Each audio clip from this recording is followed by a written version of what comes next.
G-Man Boxing. Do you know what I mean? Every single live he donates. I see him on other lives donating. He's got the bag on it.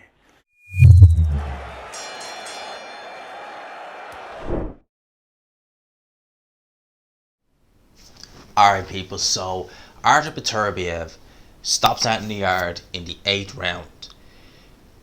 This fight was even better than I thought it would be. I was excited for this fight in the build up to it, I was looking forward to it, and I thought it had the potential to catch fire. I did.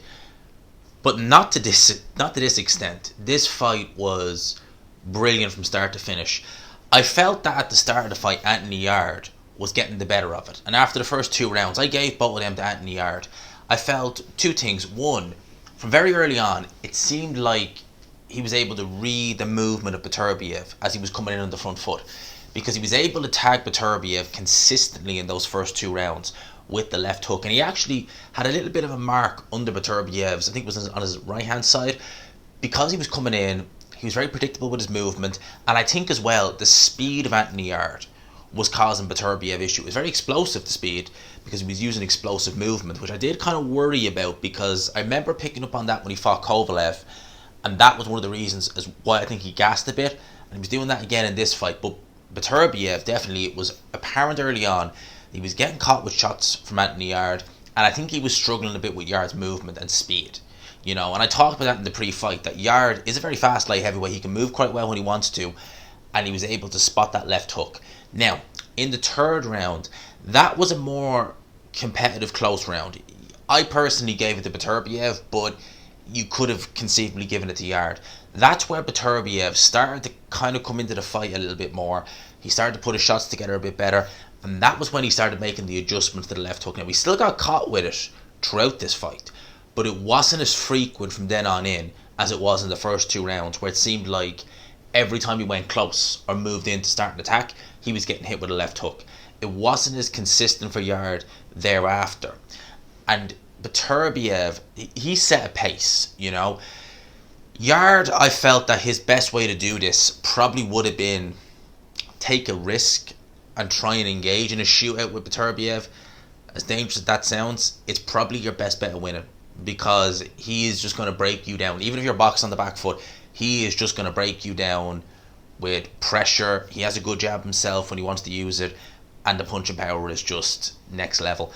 And I kind of feared for Yarde. And I think one of the most disheartening things for Anthony Yarde in this fight, the 5th round is a good example. It was a very, very good round. It was a tremendous round. It was probably that'll be right up there at one of the rounds of the year. Yarde was able to get to Beterbiev a little bit. I think he was able to land a right hand and a left hook, which appeared to back Beterbiev up. Right, it did. However, and it happened again, I think it was round 6 or 7. Whenever Yarde would appear to get Beterbiev in trouble, it was just like a switch went on in Beterbiev's head, where he was like, okay, he thinks he's getting the better of it now. Not only am I going to turn this around, right, I'm going to break his heart by actually putting a hurt on him and making him think I have to bite down the gum shield, basically. And that's what he did. You know, Yarde was able to launch an attack, and Beterbiev was able to weather the storm, move Anthony Yarde up against the ropes, and launch. And Beterbiev, when he goes on the attack, he goes on the attack. You know, you don't want to give him even an inch. And you could tell that Yarde was feeling it. I think both guys were feeling the pace, truth be told. But I think Beterbiev was better at conserving energy. That's what I saw in this fight. He was able to conserve his energy a lot better. Me personally, there was times in this fight I was thinking, has he actually run out of gas, Beterbiev? Because there was times where Yarde was doing all the work. And I guess looking back, you could say, well, he was letting Yarde push the action, knowing, okay, only punch when I need to. Don't go and exert unnecessary energy. Let Yarde do that. I ain't going to do it. He was also able to open up a little gash underneath the kind of cheekbone of Anthony Yarde, which did start to bleed a little bit. Now, Beterbiev himself got cut, but it wasn't as bad. And I think Yarde, you could see it, you know, he lost his gum shield twice in the fight. And I think that was kind of a tell that he was feeling not only the pace, but the power of Beterbiev. I think that was apparent. And, you know, I think it was again the 7th round. Yarde appeared to stun Beterbiev again, and no sooner did he back Beterbiev up again the ropes, Beterbiev was able to actually switch it around and get Yarde back up again the ropes. And it was the way he was able to, it would be all Yarde, and then instantly it would be all Beterbiev. And Beterbiev's attack was just sustained. He was putting a sustained attack on Yarde. Yarde was having to bite down. He was trying to punch with him, but there wasn't really...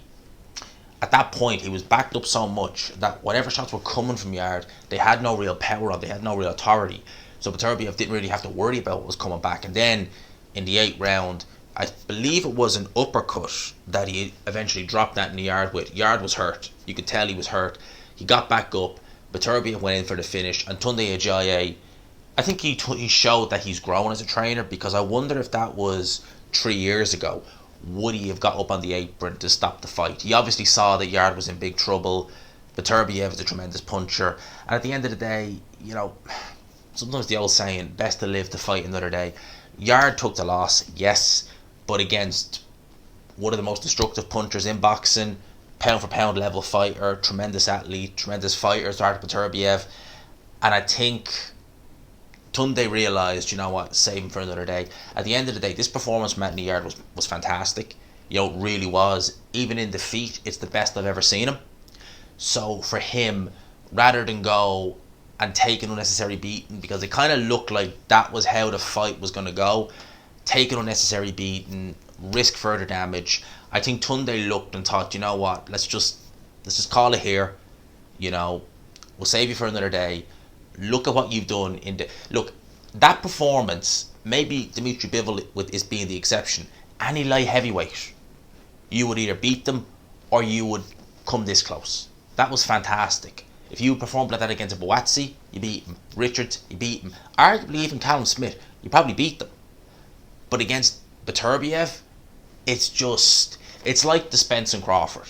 You know, you look at the welterweight division and you have Boots Ennis, Virgil Ortiz, Stanionis, etc. All these great guys, and they're brilliant, they're fantastically talented, but you have the two guys, Spence and Crawford. They are a division in of itself. And I think we kind of have that in the light heavyweight division.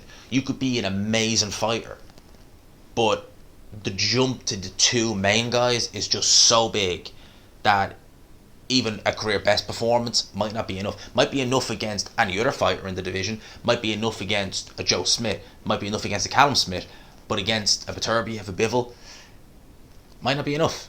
And I think that was the case with Anthony Yarde. I really do. Tremendous fight. Obviously, it was the edge of my seat kind of stuff. I didn't get a chance to attend it. It would have been amazing to attend it because the atmosphere looked great in there. But sitting here in the hotel, I was like, that was amazing. That was amazing. Credit to both guys. Beterbiev moves on. I think he's mandated to fight Callum Smith next. I think he is. But obviously, my preference would be him against Bivol. But I believe Bivol is obviously... I think he's going to probably fight Boatsi next, who was actually doing some punditry for this. And I suspect Canelo in September.